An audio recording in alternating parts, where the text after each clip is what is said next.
Une espèce malodorante. La méthanamine est une espèce chimique particulièrement odorante que l'on retrouve notamment dans les poissons peu frais. Son schéma de Lewis est donné ci-contre. Puis on a quelques données. Après avoir lu l'énoncé, je repère les informations utiles pour visualiser la situation. Ici, on étudie la méthanamine, dont on a le schéma de Lewis, et l'énoncé précise que pour dissocier une molécule de méthanamine en ses atomes constitutifs, il faut lui fournir une énergie grand E.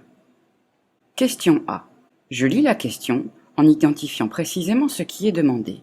On me demande d'exprimer l'énergie E, définie dans les données, en fonction de ECH, ECN et ENH, qui sont les énergies de liaison des différentes liaisons présentes dans la molécule de méthanamine. Donc je repère les données utiles pour répondre à la question.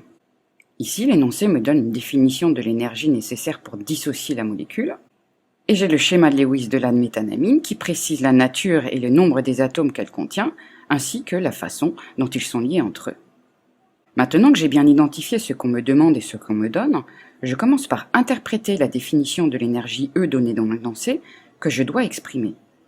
Donc pour dissocier une molécule de méthanamine en ses atomes constitutifs, c'est-à-dire pour rompre toutes les liaisons, il faut lui fournir l'énergie E. Donc l'énergie E, c'est l'énergie à fournir pour rompre toutes les liaisons de la molécule de méthanamine.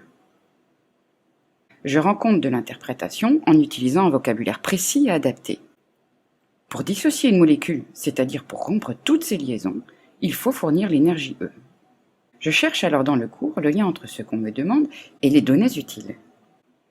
D'après le cours, si deux atomes A et B sont liés dans une molécule, pour rompre la liaison AB, l'énergie que doit recevoir cette molécule est l'énergie de liaison EAB. Donc l'énergie de liaison EAB, c'est l'énergie à fournir pour rompre la liaison AB. Donc l'énergie grand E à fournir pour rompre toutes les liaisons va être simplement la somme des énergies de liaison de chaque liaison présente dans la molécule de méthanamine. Donc je donne la définition du cours, puis j'explique comment je l'applique. Sachant que l'énergie de liaison EAB entre deux atomes A et B liés dans une molécule est l'énergie à fournir pour rompre la liaison AB, l'énergie E à fournir pour dissocier la molécule va être la somme des énergies de liaison des liaisons présentes dans la molécule. Je dénombre alors les liaisons à l'aide du schéma de Lewis.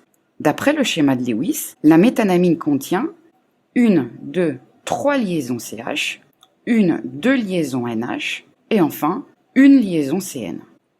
Donc, je peux écrire que E égale 3 fois l'énergie de la liaison CH, plus 2 fois l'énergie de la liaison NH, plus 1 fois l'énergie de la liaison CN. Voilà pour l'expression demandée. Question B. Je lis la question en identifiant précisément ce qui est demandé. Ici, on me demande d'exprimer puis de calculer l'énergie de liaison ECN de la liaison CN. Je repère les données utiles pour répondre à la question, et là je vais directement chercher dans ce que je viens de faire dans la question précédente, où j'ai l'expression de E en fonction des énergies de liaison, sachant que l'énoncé me donne la valeur de l'énergie grand E, et les valeurs des énergies de liaison ECH et ENH.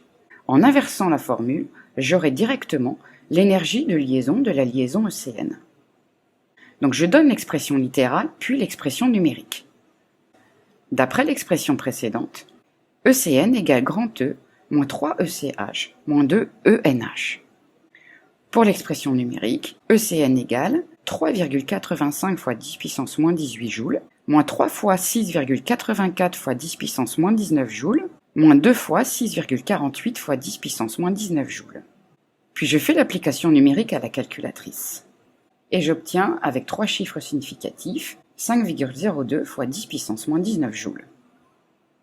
Et j'écris ma phrase de conclusion, l'énergie de liaison de la liaison CN vaut ECN égale 5,02 fois 10 puissance moins 19 joules.